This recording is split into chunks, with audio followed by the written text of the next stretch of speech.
5 seconds. Start. This appeal is directed against the judgment and order of the Delhi High Court by which it allowed the appeals of the two respondents, set aside the judgment and decree passed by the trial court, and permitted the appellants to file their written statements within 4 weeks from the date of the judgment, directing further that the trial court would then proceed with the suit and dispose it of in accordance with law. Stop. The appellant MSHDFC instituted a suit under Order 37 of the Code of Civil Procedure 19,008 for realization of its dues against defendant number 1 and the two respondents who were the grantors to the loan. Stop. According to the case of the appellant plaintiff and defendant number 1, who was the owner of a plot of land, approached the appellant plaintiff for the loan for constructing a house on the plot. Stop. The loan was sanctioned. Defendant number 1 executed the loan agreement and a promissory note in favor of the appellant. Stop.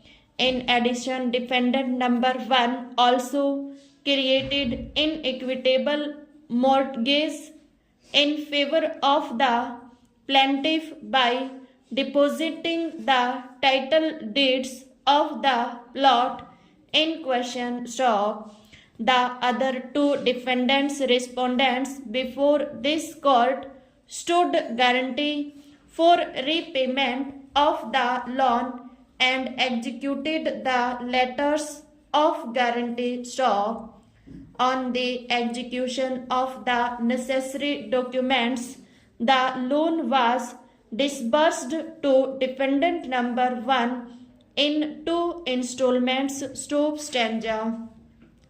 The loan amount along with interest at the rate of 15 per annum was to be repaid in equalized monthly installments over a period of 180 months, and in case of default according to the terms of the loan, the outstanding would attract additional interest at the rate of 18 per annum. Stop. The defendants defaulted in payment of the, and as a result a large sum was outstanding against them. Stop.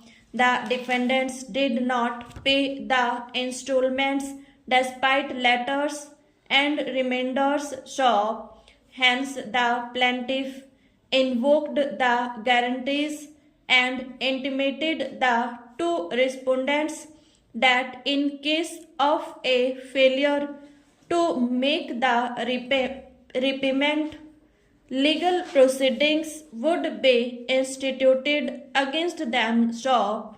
Despite the aforesaid letter and legal notices sent on behalf of the appellant, the defendants did not pay the outstanding amount of rupees 4 lakh, and the plaintiff was thus left with no option but to institute the suit for realization of its dues from defendant number 1 and the grantors of the said loan as such. Stop. Defendant number 1 did not appear in the suit despite notice stop. The two defendants respondents, however, appeared stop stanza. Sir, the bill was referred by the Lok Sabha on the 15th November 2000 to a select committee of 15 members of the House staff. The select committee scrutinized the provisions of the bill with reference to the views expressed in various memoranda and representations in the matter from diverse sections of the public and submitted a unanimous report before the Lok Sabha on the 5th December stop. In the bill as reported by the committee, two sets of amendments have been made in clause 3 thereof, and the substantive provisions in clause 4 have been modified, which I shall refer to later stop. The amended bill is as reported by the committee was passed by the Lok Sabha without any further amendments on the 14th December stop. Sir, I shall now proceed to explain in brief the purpose of the bill, the salient features of the main provisions, and the amendments made by the Select Committee stop.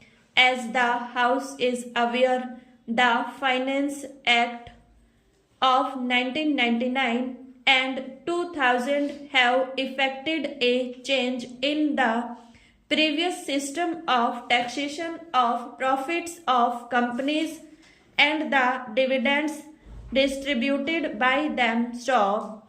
Previously, shareholders were given credit in their assessments on their dividend income for income tax at the rate applicable to companies, as it was deemed that the income tax paid by the company on the profits distributed by it was a payment on behalf of the shareholder stock.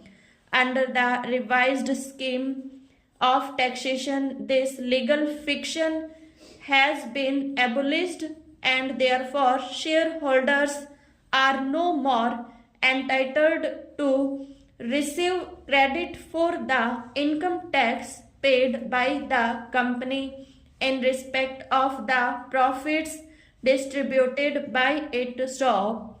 Simultaneously, the rate of the tax payable by Indian companies and other companies who have made arrangements for the declaration of dividends in India has been reduced to stop. Further, the tax based on excess dividends and wealth tax on companies have been abolished to stop. It was expected that with the reduction in taxes and the consequent increase in the distributable funds of companies, they would be declaring higher dividends both on their preference and ordinary shares stock. The government's intention in this behalf was clarified in the Finance Minister's speech in the Lok Sabha on the 20th April 2000 stop. However, in the case of preference shareholders who, according to their contracts, are entitled to dividend at fixed rates, this exception did not materialize. Stop.